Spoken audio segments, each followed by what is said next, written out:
Hey, in this lesson, we're gonna learn our fighting stance. So our fighting stance is going to look like this.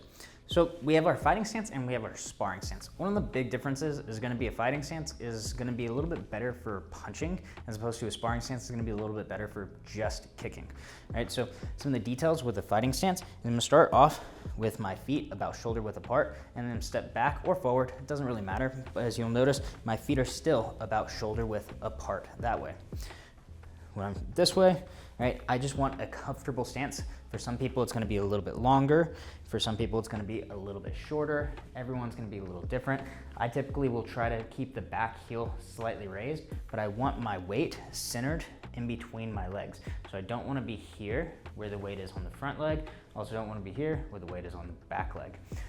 I'm gonna have my shoulders a little bit more squared than I would for a sparring stance. It's not gonna be completely squared, but a little bit more squared as opposed to bladed. My hands are gonna be up higher, kind of around the cheekbones.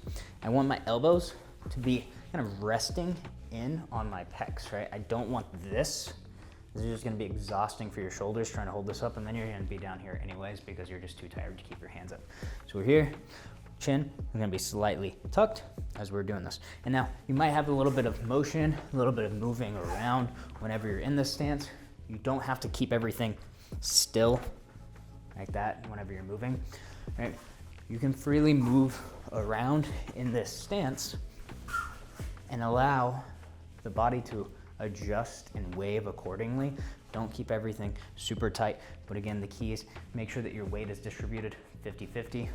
Your hands are up around your cheekbones, your elbows are in, they're not out here, and you have no sort of a lean forward or a lean backwards. And this is our fighting stance.